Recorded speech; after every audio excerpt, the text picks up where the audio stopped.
শ্রীভূমি শহরে সবজি বিক্রেতাকে মারধরের অভিযোগ, ভাইরাল ভিডিও ঘিরে চাঞ্চল্য।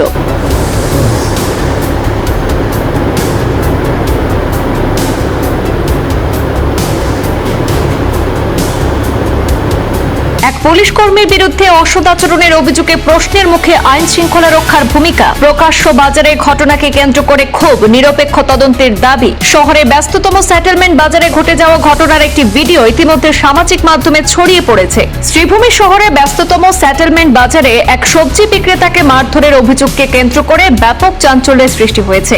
অভিযোগ উঠেছে শ্রীভূমি সদর থানার এক পুলিশ কর্মীর বিরুদ্ধে। এই ঘটনার একটি ভিডিও সামাজিক মাধ্যমে ছড়িয়ে পড়ার পর বিষয়টি নিয়ে সাধারণ মানুষের মধ্যে বেশ আলোচনা শুরু হয়েছে। অভিযোগ অনুযায়ী শ্রীভূমি সদর থানার পুলিশ কর্মী হারিস আহমেদ সেটেলমেন্ট বাজারের সবজি বিক্রেতা মবু আহমদের সঙ্গে একটি ঘটনায় জড়িয়ে পড়েন।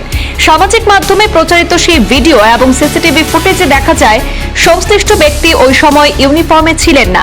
এই ঘটনাটি প্রকাশ্য বাজারে ঘটে বলে প্রত্যক্ষদর্শীদের দাবি। এই ঘটনাকে কেন্দ্র করে স্থানীয়দের একাংশের মধ্যে ক্ষোভ এবং উদ্বেগ দেখা দিয়েছে। সচেতন মহলের মতে অভিযোগের বিষয়টি গুরুত্ব সহকারে তদন্ত করে প্রকৃত ঘটনার সামনে আনা প্রয়োজন।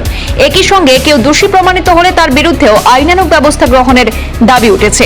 এই ঘটনার পর জেলা পুলিশ প্রশাসনের উচ্চপদস্থ কর্তৃপক্ষ কি পদক্ষেপ নেন এবং অভিযোগের বিষয়ে কি অবস্থান গ্রহণ করেন সেদিকে এখন নজর শ্রীভূমিবাসীর। ঘটনাটা কিভাবে হয়েছিল আজকে দিন? মানে সেটেলমেন্টের ঘটনা সব অবস্থায় আমি সামনে আসছিলাম না।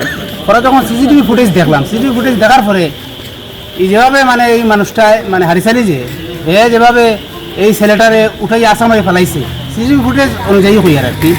আর ফেলাইয়া যখন মানে পড়ার পরে আমার অ্যাসেসমেন্টে আর কি এই ছেলেটা মনে হয় সেন্সলেস হয়ে গেছে। আর এরপরে যখন মুখও মানে ফাউদি মাছে লাগতেছে, আমি মনে করি আর কি মানে জানে মারার লাগিয়া মানে এটা খাস করছে। মানে এটা কোনো পারিবারিক আগে কোনো আসেনি, দরবার আসেনি? জানা মতো তো যতটুকু মানুষের জিজ্ঞাসা, মানুষের জিজ্ঞাসা পরে বোঝা গেছে না পারিবারিক কিছু নাই, তার দোকানদারি থেকে কিছু একটা হইতে পারে। মানুষের মানে মনের ধারণা যেটা মানে এত একটা সবজি দোকানদারি করে একটা ছেলে মানে ওটা মানে দৌড়াদৌড়ি নিয়ে কিছু লাগছে মানুষের কইতে আর কি, মানুষের মনে। তখন আমি সামনে কিন্তু আসিলাম না, আমি এরপরে সিসিটিভি ফুটেজ দেখিয়া আমার মনে হয়েছে ওটা এই যেভাবে আক্রমণ করছে একজন পুলিশের মানুষ হইয়া, আইন টাইন যেভাবে এত নিচ হই, দেশে তো আইন আছে, আমরা আইনের প্রতি সবাই শ্রদ্ধা জানাই, মানে আইন তো সবার লাগি সমান। কিন্তু তাই যেভাবে আইনটি এত নিচ হই নিয়ে যেভাবে মারছেন তাই মানে আমি মনে করি আর কি তাই মানে এটা যেভাবে আক্রমণ করছেন তারে আক্রমণ অনুযায়ী তার আক্রমণ অনুযায়ী বোঝা যায় মানে তাই তারা জানে মারার মানে কন্ডিশন করছেন আর কি। আপনি কি তো বোঝাতে আপনার ভাই তার নাম কি? ভাই আমার নাম হইল করিম আহমেদ, ভাইয়ের নাম? তার নাম হইল মহবুব আহমেদ, মহবুর রহমান। ঘটনাটা কি হয়েছিল? ঘটনা হইলো তো মনে করো তার তো সবজি দোকান আছে, তো সবজি দোকানের মাঝে মানে বাকি লেনদেন করার লইয়া মানে টাকা পয়সা লইয়া কিতা মাত কাটাকাটি হয়েছে। মাত কাটাকাটি হওয়ার পরে মনে করো তার লগে কিতা মাত কাটাকাটি হয়েছে হইয়া তো তার লগে মাইর খরচ করিয়া মনে তাই তো এখন পুলিশের মানুষ নানি মনে হয় কইছে বাকি দিত নাই পরে দিবা ওটা মনে কিতা মাত কাটাকাটি লইয়া তারে মারতে যেভাবে মারা হয়েছে এখান তো ভিডিও তো দেখছেন আপনারা, ভিডিও তো দেখছেন যেভাবে মারা হয়েছে মানে তাই তো আইনের মানুষ হইয়া এইরকম মারা তো টান ধরাও ঠিক হয়েছে না।